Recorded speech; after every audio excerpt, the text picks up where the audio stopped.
All right, everybody. Happy Wednesday to everybody in podcast land. Welcome to another episode of Locked On Avalanche. On today's episode, I think it's as the Nazem Kadri saga turns version number 73 or something like that. We just continue to talk about this, but there is some traction here to where he might be going. It's looking like the Islanders. It's not a done deal, but we will talk about that yet again. And there is a number attached.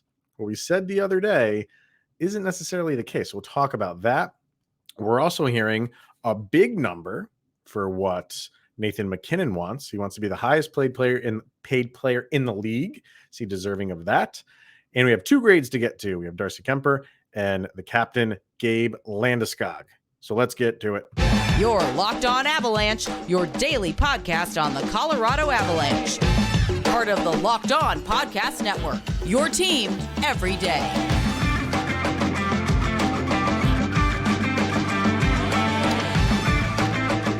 Brush up on your maths because we're going to be doing a lot of number talking today with what we're hearing from Nazem Kadri, what we're hearing from Nathan MacKinnon.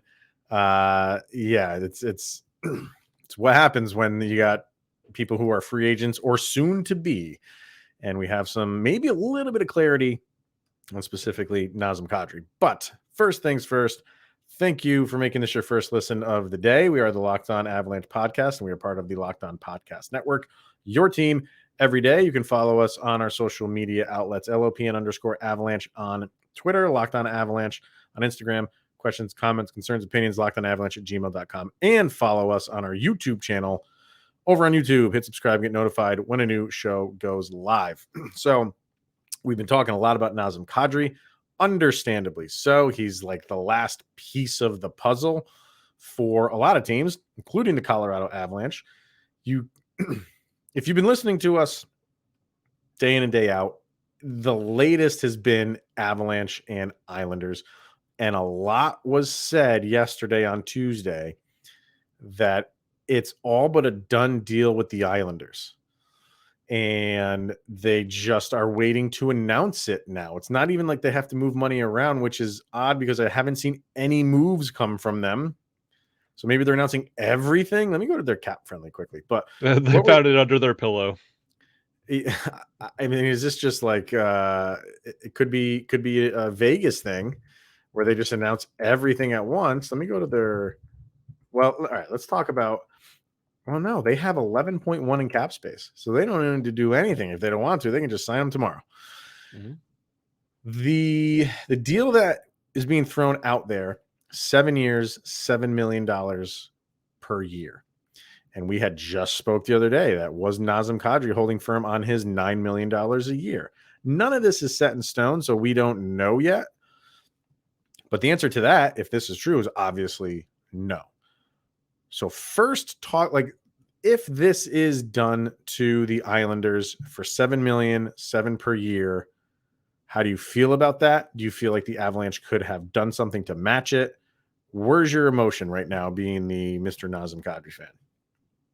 If it does end up being 7 by 7, I'm mad that this is the number now.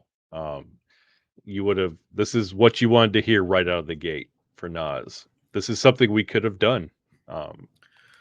Well, for this to be what he settles on now, and not just settles on, like we talked about him being hard on the 9.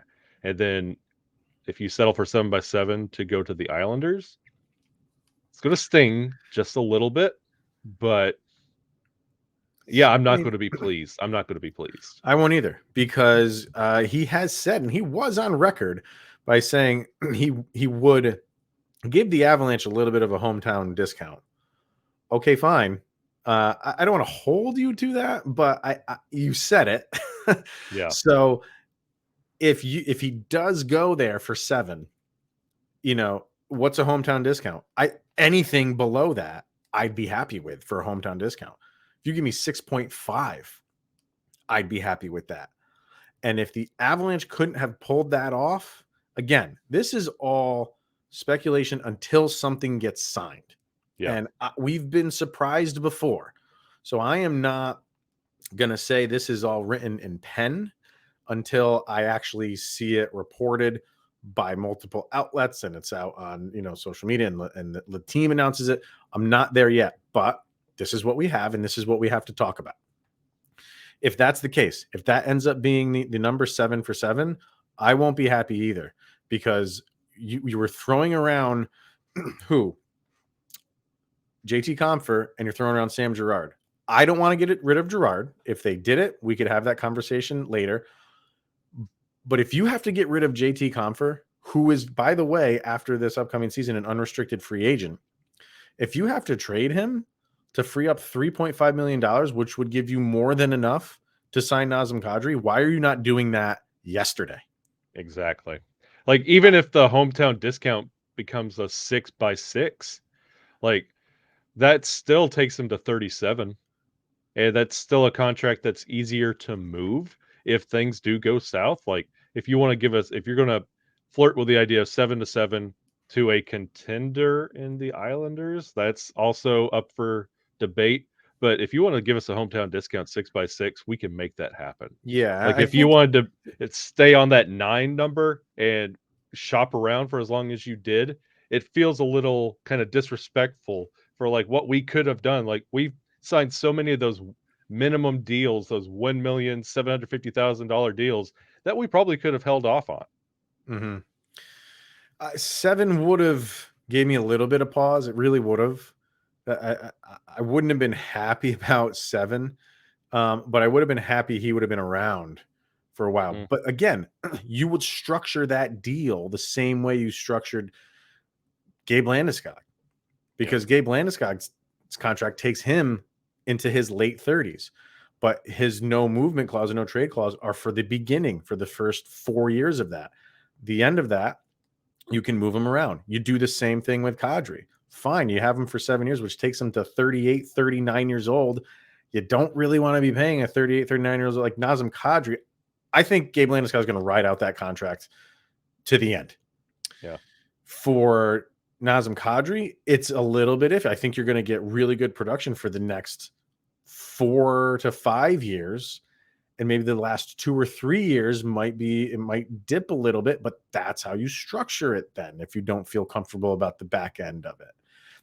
And I'm sorry, I would much rather take a chance on a prospect filling the role of JT Compher and getting comparable stats to JT Compher than either a prospect or a yet to be signed unrestricted free agent taking the role of Nazem Kadri and putting up his numbers. Not even the numbers he put up this year, this 87 points or whatever he had, normal Nazem Kadri numbers in the mid 50s to 60.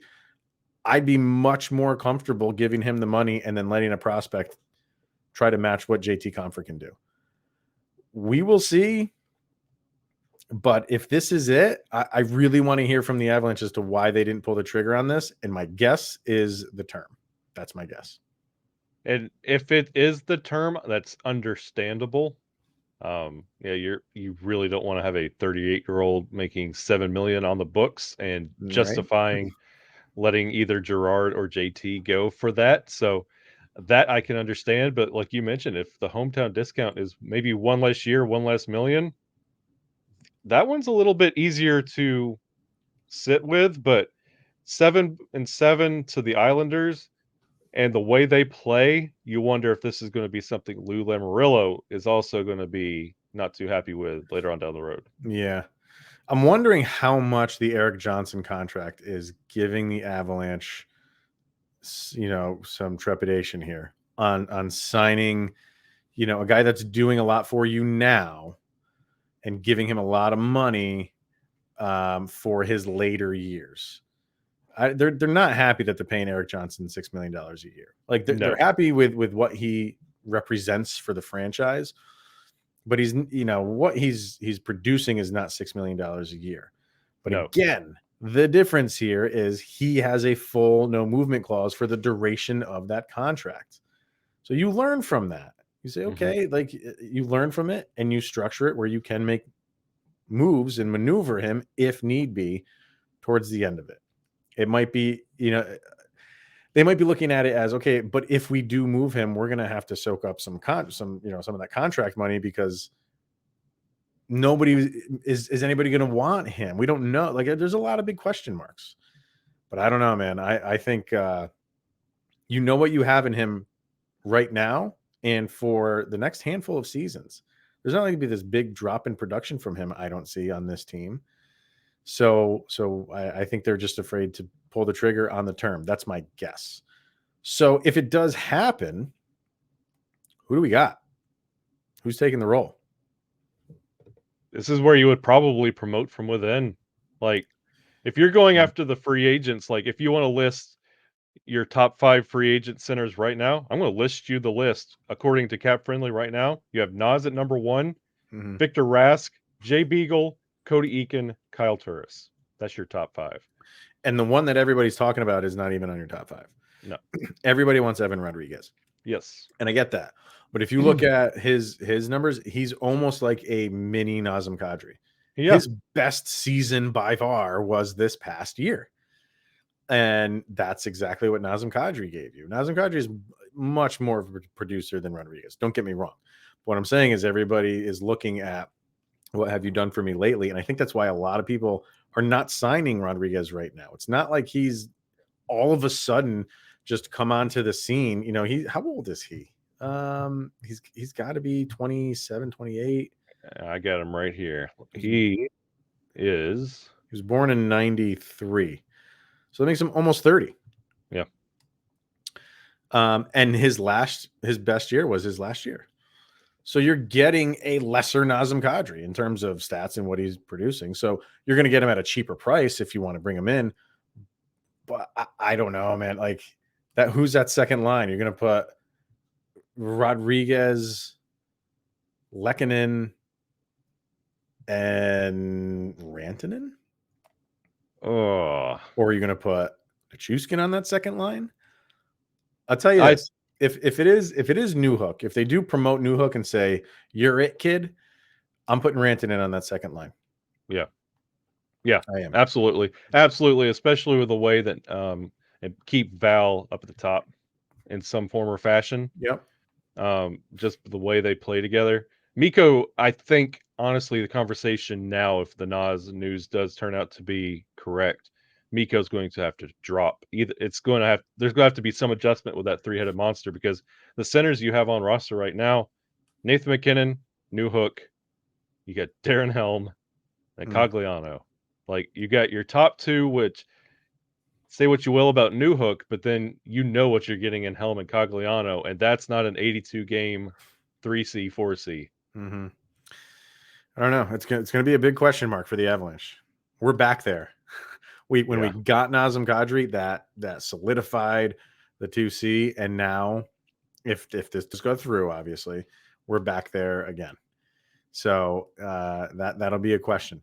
And I wonder this. I wonder if we will find out that Kadri has moved on by the Avalanche making a move before the Islanders actually announce that they signed Nazem Kadri. Because Lamoriello likes to take his sweet time in announcing this stuff. So I think maybe the Avalanche are the ones that tip their hat first. And if they go, imagine if they go sign Rodriguez or anybody or any of those 5 guys that you listed, we now know Kadri is gone. And it still might be another month before the Islanders even announce it, because that's how Lamoriello plays the game. I don't know. Like I said, it is not a done deal yet. Maybe, we're recording this at night on Tuesday. Maybe by the time we wake up in the morning, they will have announced it. Teams don't typically do that overnight. You never know with the Islanders and Lamoriello. It's a crapshoot when he's going to announce it. If I wake up to that news, I'm rolling back over and going to sleep. Calling in for the day.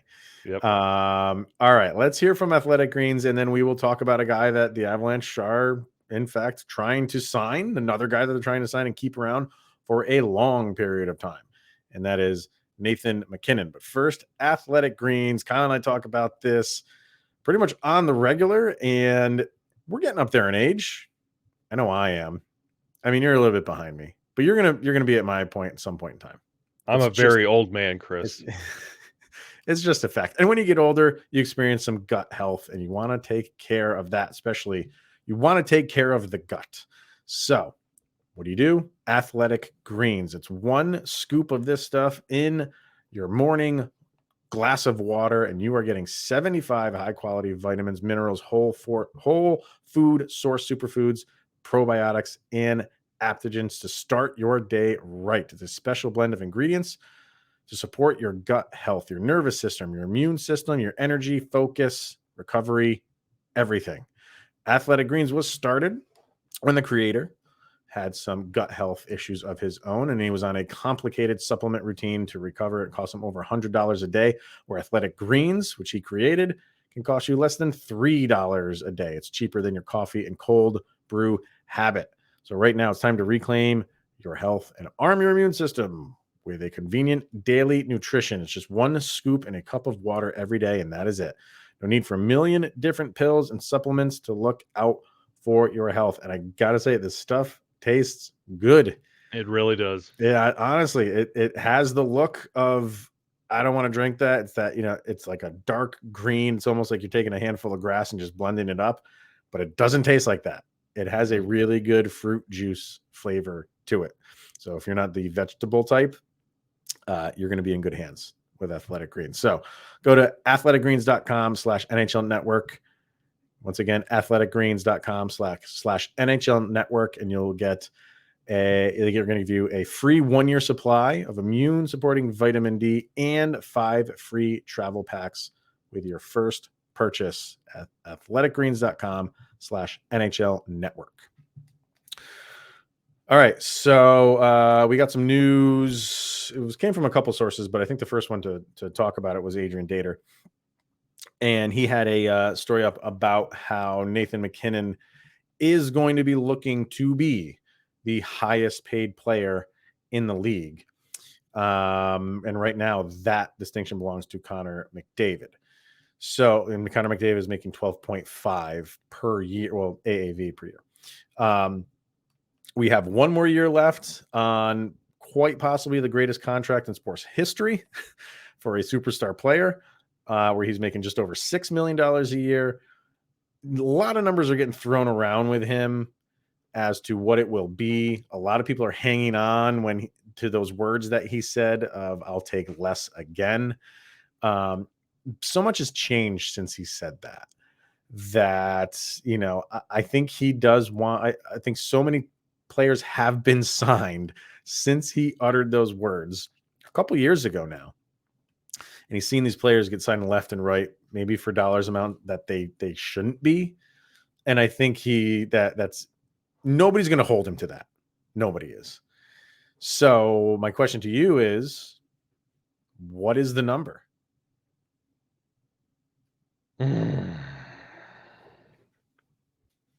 For him to be the highest paid, well deserved.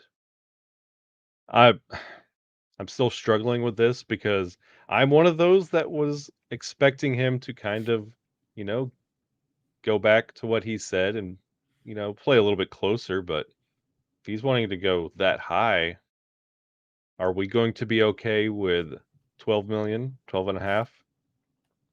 Because that's what it's got this weird feeling. And I'm just going to be honest. It doesn't sit the greatest with me knowing that you have like 7 or 8 going to Gabe, 9 going to Mikko, and then 12 going to Nathan MacKinnon. Mm-hmm. It's closing that window, and then we're becoming Toronto. Here's the biggest reason why it's going to be more than Connor McDavid. Because after this upcoming season, the salary cap goes up. And it's expected to go up significantly, not just $1 million. So yeah, while your guys like Cale Makar, Landeskog's only making 7, right? So you got Cale Makar, Mikko Rantanen. Those are your 2 big guys, really. What they, it's unfortunate for them because their contracts came up during this era when you can't do anything. Like you're kind of, all teams are kind of hamstrung as to how much they can give out. When the cap doesn't go up, you don't have that extra money to play with, and they're kind of screwed. So that's why I thought there'd be a lot more bridge deals. Yeah. For knowing that this cap is going to go up after the 22-23 season, and then you sign again for even more money. Nathan MacKinnon is getting in it at the perfect time. While all these guys are getting at the worst time, going through COVID and flat cap era, Nathan MacKinnon, when he signed the contract that he's on now, had no idea this was going to happen. But you have revenue is gone up. The players will have paid back their escrow. That's going to be off the books. Everything is going through the roof. I don't know what it's going to be.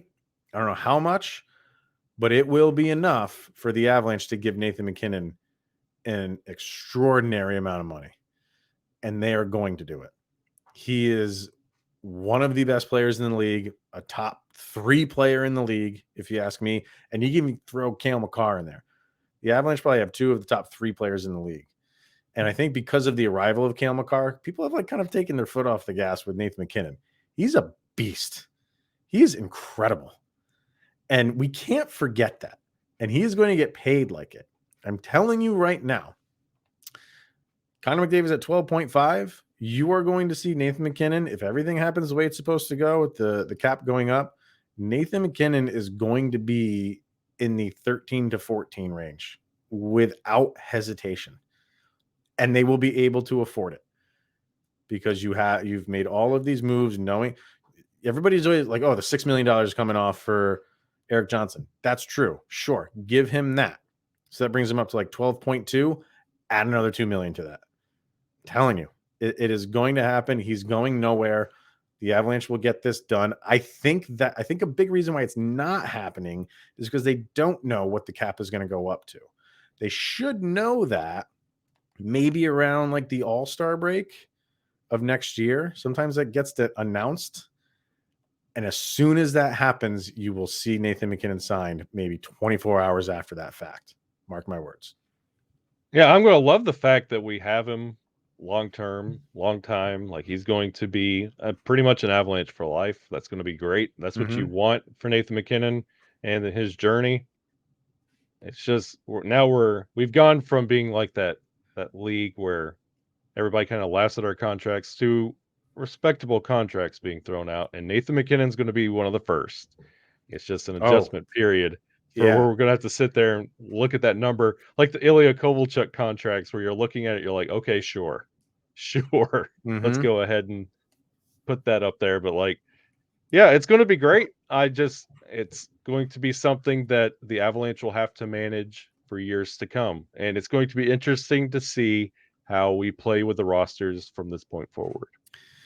Because I mean, then once that happens, like you have expiring contracts, but it's still a few more years away.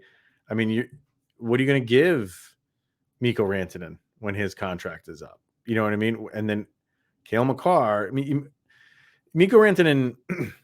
I don't know. It's going to be so tough with him. Yeah. Let me see, because how many years does he have left? Let's see quickly. He inked that deal 3 years ago. Yeah, so he is up. The last year of his contract is 24-25. All right, so he'll be that'll be his 27 and up contract. Oh boy. So you're gonna have to pay him. You could have 3 guys on this team between Mikko, Cale, and Nathan MacKinnon. After Cale, this current contract is up. That's not until the 27-28 season. So that you have a while.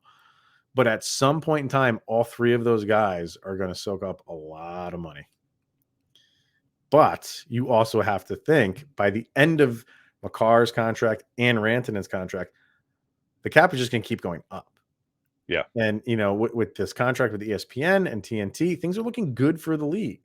Mm-hmm. So I think, if the cap situation is what it is now, by the end of the Makar contract, then we're not having this conversation because you can't do anything. but the future looks bright for the league and for cap situation. So I think you'll be okay as long as you have guys on your team that aren't kind of money grubbing. I don't get that from Cale Makar. I think he's going to want to get paid. Yeah. That'll be a scary situation if they can't get him done because teams are going to be throwing ungodly money at him. I think Nathan MacKinnon is going to have the record for highest contract until Cale Makar's contract comes due. So he'll hold the record for a couple of years until actually, you know what? I think even McDavid's is due in a couple of years too. So it's just going to, for players, it's exciting. Yeah. Because they're going to be signing some nice contracts after this year. And Nathan MacKinnon is going to set the tone. And he's deserved every penny. Man, I'm telling you, like, I know there's some people that don't like his attitude, and I get that. But he just plays to win. You know what I mean? That's what he wants to do. And now that he's won that cup, if he didn't win the cup, I think the Avs, that'd be their only chip to say, like, yeah, this is why we can't give you $14 million. We haven't won anything yet. Nothing left for the guy to do. Literally, there's nothing left for the guy to do except just continue winning the things he's already won. Well, I should say maybe a Hart Trophy is what, but that's a personal. Yeah, knock that down to 13 million. Yeah, that's a personal. He is one of my favorite players on the team. He is an absolute animal. We are beyond lucky to have him on our team.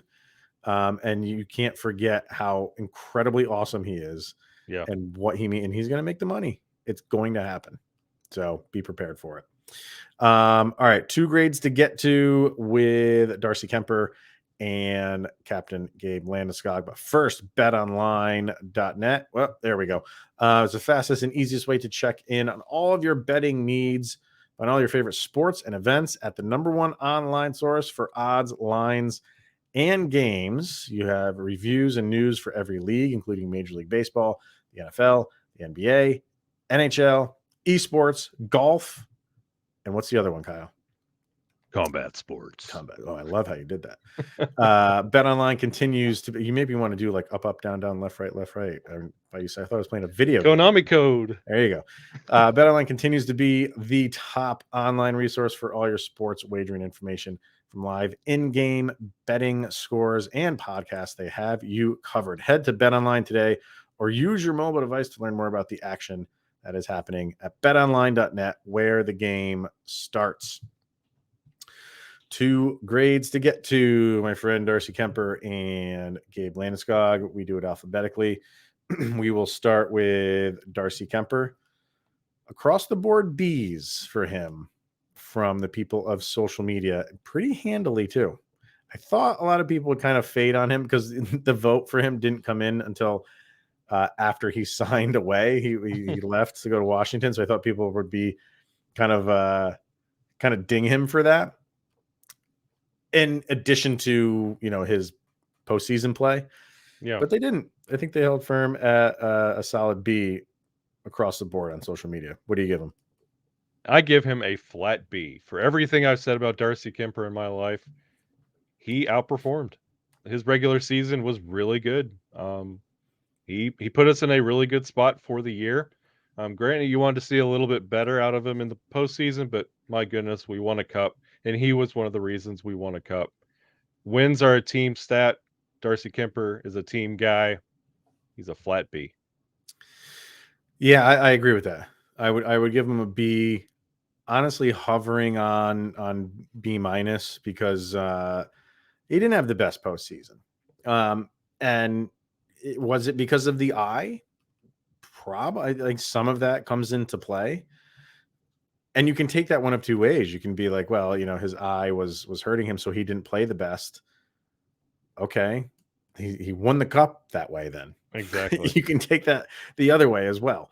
So that's why I'm just going to be at a straight B for me and Darcy Kuemper. I thought he was a good pickup. It's one of those things where I think a lot of people are thinking maybe they overpaid for him. You give up a prospect, a first round draft pick. Nobody is talking about that because they won it. Yep. Because they won the cup. Nobody is looking in hindsight saying, well, now we don't have a first round pick and now we don't have a great prospect. but no, okay, but we got the hardware, so it's okay. Yep. That's why you make those deals. So I not only did I like him, and I thought he had a fantastic regular season. Mm-hmm. His personality is great. When you have a hockey player who has a personality like he does, you kind of like latch on to those guys. So I was hoping that they would sign him. It didn't work out. Okay. And you know what? Like, we had 1 year with Darcy Kuemper, and it's not like I got so attached to him where I'm going to root for him from afar. I'm not. And it's nothing against him, but if you're a Capitals fan, I think you got to be happy. And he signed away and didn't immediately start, making a little like comment about the Avs and not retaining him for that country. Yeah, he's not that kind of guy. So beginning, middle, and end to the Darcy Kuemper story in Colorado was pleasant. So Yep, I agree. So, and I still have my 35 sweatshirt, which I will continue to wear, proudly so, and whatever. It's fun while it lasted, Darcy. One that is going to last a much longer time, and that is Mr. Gabe Landeskog. He has dethroned Nazem Kadri for highest percentage for a grade. It was almost consistent. It was almost 92. It was either 92 or 93% A's for every social media platform. And the rest of it was B's. We didn't have any funny people doing C's or D's or F's. Maybe had 1% on Instagram do C, or less than 1%. So they don't count. This is just an easy A, man. Is it A or is it A plus for Landeskog? It is a flat A, and I hover on the A minus. He did not see a lot of ice time. So, like, what he did do was quality, but granted, he's played 51 games of the regular season. He did. I'm not speaking negative to him, but I just am putting it in perspective. Like, he did incredible when he was on the ice, but let's put it in context. Like, I'm not going to give him an A plus because it wasn't night in, night out. He suffered a couple times with injuries, and I'm giving him a flat A. It's funny that, you look at that, and that injury at the end of the regular season held him out for almost 30 games. Yep. You know what I mean? Yeah. It's weird to look at it. He was having such a good season. He had a good season. And it was cut short. He only played 51 games.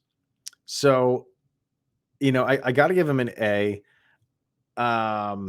Man, like, I think what's preventing me from giving him an A plus is just not having a full regular season. Yep. If he had, I would have loved to seen his stats. They just, so, and that's stats, that is what they are. But we say it all the time with him. You can't underscore just what he means to this team and how he is the captain of this team, what he means to the franchise, what he means to the city. Ben Meyer's Uber driver. Yeah. Yeah. Right. He goes and picks him up. He just has the respect of everybody on the team, and so many people throughout the league too. So yeah, I mean, regular season was great for what he had. What did he have in the playoffs? Let me see here. So in the playoffs, 20 games played, 11 goals, 11 assists. So, he just continued production there. So he's one of the best captains in the league. Easily. Easily. And I think he's the captain. He's one of the best captains in the league that gets the least amount of recognition, if you ask me. Because that means he's really good at his job, because he's not out there grabbing the spotlight. He's focused on his team. No, I mean, he's not flashy, even with those dashing good looks. Like he's not flashy. Like, he plays the game hard. He's not afraid to mix it up. But who's going to get the headlines? Nathan MacKinnon's going to get the headlines. Cale Makar's going to get the headlines. And he, Gabe Landeskog just goes about his business, and he does it very, very well. Yep. He was on pace to have his best season ever. And if it wasn't for that injury, he would have had it. And it would have been a slam dunk A plus for me. But Easily. because there's a little bit of injuries, you just got to scale him back to an A. So sorry, I have to give you an A. But he's awesome. And we're just talking about how we're so lucky to have Nathan MacKinnon on our team, and we're gonna hopefully lock him up for a crazy amount of money. I couldn't tell you how happy I was when I got that news that he had signed his contract. I was doing a guest spot with King. With King Dowett. When that news broke, we were recording his podcast, and I just stopped everything. I'm like, dude, it was fantastic. So I was so happy that we locked him up because he's awesome. He's awesome. And he learned about recycling Pepsi bottles from Cale Makar this year. He did. You learned something trash. every day. Yeah. Even in his old age of 30 years old now, he's still learning things every day. All right, people. Maybe we'll hear something about Nazem Kadri, if it's final or not, by the end of the week. I don't know. We shall see. Our next show will be Friday, and whatever we hear, we're going to talk about it then. So until then, let's hear what you got to say in the comments. Does Nathan MacKinnon deserve that much cash? It's a lot of quiche. It's a lot of quiche. We shall see. So comment away, and we will be back on Friday. Until then, he is Mr. Shaggy Von Doom, Kyle Sullivan. I am Chris Maselli. And once again, thank you for making this your first listen of the day. We are the Locked On Avalanche podcast. We'll see you guys Friday.